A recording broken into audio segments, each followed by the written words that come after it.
Living রিলেশনে যায়, আপনি এই বিষয়টিকে কিভাবে দেখেন? এটা খুবই পজিটিভলি দেখি আমি, এবং আমার মনে হয় খুব দরকার। আমি বিয়ে করার পরে একটা মানুষের সাথে আমার সংসার টিকছে কি টিকছে না আমি এটা জানি না। মেসি যদি তার 2টা বেবি হওয়ার পরে বিয়ে করার মতো ডিসিশন নিতে পারে, সেক্ষেত্রে কেন আমাদের প্রবলেমটা কোথায়? আমার যে মুড সুইং এর যে মিনিটে মিনিটে ঝগড়া করার প্রবণতা, আমরা দেখি পার্শ্ববর্তী দেশ ভারতে অনেকে আছে নিজের প্রিয়জনকে বোঝার জন্য কিংবা কারোর সাথে সম্পর্কে জড়ানোর জন্য তার সাথে থাকতে পারবে কিনা, কন্টিনিউ করতে পারবে কিনা, এই জন্য তারা লিভিং রিলেশনে যায়। আপনি এই বিষয়টিকে কিভাবে দেখেন? এটা খুবই পজিটিভলি দেখি আমি, এবং আমার মনে হয় খুব দরকার। এটা আমাদের কান্ট্রিতে হওয়া দরকার, খুব দরকার, খুব দরকার। মানে খুব দরকার। আপনি কি এটা কন্টিনিউ করছেন? মানে আপনি কি করেন? আমি নাকি করেন না করতে চান? করতে চাই আমি, যদি পসিবল হয় আর কি। মানে এখন করছেন? এখন সম্ভব না। আমাকে একটু বলেন তো এটা পজিটিভলি কেন, আসলে এটার কারণ কি? কারণ হচ্ছে দেখেন, আমাকে তো জীবনে কোথাও কোনো না কোনো এক পর্যায়ে গিয়ে বিয়ে করতে হবে। সো বিয়ে করার পর আমার নিশ্চয়ই একটা সন্তান আসবে, একটা বেবি আসবে, যে নিউ একটা জেনারেশন আসবে, যার লাইফের আমি বা আমার পার্টনার অনেক বেশি ইম্পর্ট্যান্ট।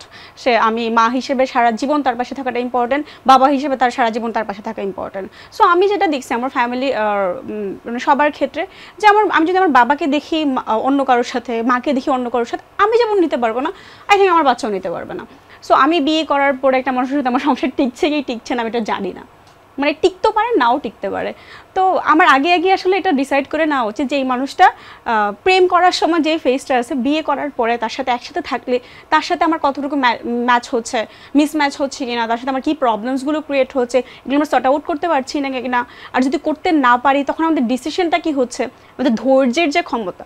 এখন তো সবাই মানে স্ট্যাবলিশ, এখানে আমার এত কিছু করার নাই যে আমার হাজব্যান্ডের সাথে আমার মিলতেছে না, just because of my baby আমাকে থাকতেই হবে। আচ্ছা, আমি আপনার কথা ধরেই বলতে চাই, ধরুন আপনি বললেন আপনার বাচ্চা হবে, যখন আপনি আরেকজনের সাথে থাকবেন সেটা আপনার বাচ্চা মেনে নিতে পারবে না, কিন্তু আপনি একজনের সাথে আছেন, যখন দেখলেন তার সাথে আপনার ম্যাচ হলো না, কিংবা একসাথে থাকার পরেই কয়েকদিন সার্টেন পিরিয়ডে আপনি কি তাকে পরিপূর্ণভাবে জেনে নেবেন যে পরবর্তীতে আপনাদের সম্পর্কে কখনোই ভাঙন হবে না বলে আপনি ধারণা করেন? 1 ইয়ারে বোঝা যায় একটা মানুষের চেঞ্জেস। তাহলে 1 বছর লিভিং এ থেকে একটি মানুষকে বুঝবেন, কিন্তু এই 1 বছর যে আপনি মানুষটার সাথে থাকবেন, সামাজিকভাবে আপনার আশেপাশে সবাই তো এই বিষয়টি জানতে পারবে যে আপনি তার সাথে ছিলেন।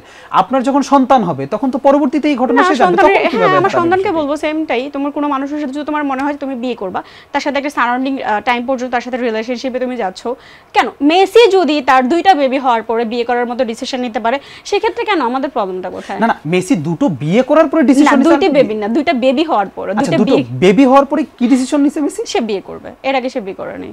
আচ্ছা, কিন্তু মেসি 2টো বেবি নেওয়ার পরে ডিসিশনটা নিয়েছে, সেটা তাদের দেশের কালচার। আমাদের দেশে কি প্রেক্ষাপটটা একই? আমাদের দেশের প্রেক্ষাপট এক না বলেই তো আমাদের দিনে দিনে ডিভোর্সের হার বাড়তেছে। আমাদের বাচ্চাগুলো দিনে দিনে যে ওদের যে মেন্টালি যে প্রবলেমসগুলো ফেস করতেছে, ছোটোবেলা থেকেই ওরা দেখতেছে যে আমার ফ্যামিলি এক না, ওরা ব্রোকেন ফ্যামিলিতে বড় হচ্ছে, ওদের মেন্টালি যে ওদের স্ট্যাবিলিটি সেটা কমে যাচ্ছে, ওরা আনহ্যাপি থাকতেছে, ওদের মানে সোসাইটিতে ওরা একটা হীনমন্যতায় ভুগতেছে যে ওর বাবা মা একসাথে থাকে না, ও হচ্ছে অ্যাবান্ডেড। এই ফিলিংসটা তো আমাদের সোসাইটিতে তৈরি করে দিচ্ছে। আপনি তো এটা আটকাতে পারবেন না। আপনি কি কোনো ধরনের আটকাতে পারবেন যে আমাদের যে রেভলিউশনগুলো ডে বাই ডে হচ্ছে সেগুলো থেকে আপনি আগে আটকাতে পারছেন? আপনি কি লুঙ্গি পরে বা গেঞ্জি পরে কি এখনো ঘুরে বেড়াচ্ছেন? আমাদের যে এখন জিন্স টি শার্ট, মানে বলছেন জেনারেশনটা পরিবর্তন হয়েছে। আমি মিষ্টি আপু আপনার কথা ধরে বলতে চাই, আপনি ধরুন একজনের সাথে আপনি 1 বছর লিভিং রিলেশন করলেন, এরপর আপনি তাকে বিয়ে করলেন। যদি বিয়ে করি, আমি জানি না, বিয়ে করলেন, আচ্ছা ধরুন আমরা ধরে নিলাম আপনি বিয়েই করেছেন, করেই ফেলেছেন, আপনারা বিয়ে এবং আপনার বিয়ের দাওয়াতও আমরা খেয়েছি। বিয়ে করার পরে আপনাদের মধ্যে ঝগড়া হবে না, কিংবা ঝগড়া হওয়ার পর ছাড়াছাড়ি হয়ে যাবে না, এটা নিশ্চয়তা কিভাবে দিবেন? আর হলে পরে যখন ছাড়াছাড়ি হয়ে গেল, তাহলে এই 1 বছরের লিভিংটা থাকার কারণটা কি হলো, মানেটা কি হলো, সার্থকতা কি? এই যে আপনি বললেন যে হবে না, এই যে হয়েই যেতে পারে, এইটার জন্যই তো আমার আগে থেকে একটা মানুষকে জানতে হবে, চিনতে হবে। একটা মানুষের সাথে সবসময় আপনি হাসি খুশি থাকতে পারবেন না। আমরা যখন ডেটে যাই 1 ঘন্টা বা 2 ঘন্টা আমরা গল্প করি, একটা খাবার অর্ডার করি, ভালো একটা টাইম স্পেন্ড করি, তারপর যে যার লাইফ। এরপর আমরা জানি না আমার মুড সুইং হইলে আমি কেমন বিহেভ করি, আরেকটা মানুষের যখন টাকা পয়সার প্রবলেম হয় বা অফিসিয়াল কোনো প্রবলেম হয় তখন তার রিয়েকশনটা কেমন হবে। অল টাইম যখন একটা মানুষের সাথে আরেকটা মানুষ থাকে তখন না তারা শেয়ার করতে পারে, তাদের ফিলিংসগুলো শেয়ার করতে পারে।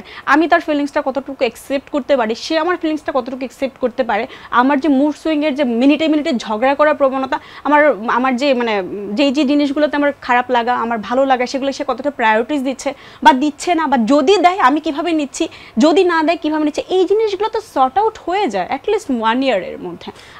তাহলে আমরা বলতে পারি যে মিষ্টি জাহান আপু একজনের সাথে 1 বছর থাকলো, তারপরে তাকে একটা সার্টিফিকেট দিল, তার সাথে আর কারো সম্পর্ক ভাঙবে না, কোর্সটা এরকম যদি একটা কোর্স চালু করা যায় কেমন হবে? আমি সার্টিফিকেট দিব না, আমি আমার সার্টিফিকেটের কথা বলছি। আমি কারোর দায় নেওয়ার জন্য তো আমি Like, আমি ওই আমার লাইফের certificate থাকলো তাহলে একদম surety আমার থাকলো লাইফের মানুষ। দায়ভার সম্পূর্ণ আমার উপরে, আরেকজনের মানুষের লাইফের দায়ভার তার উপরে।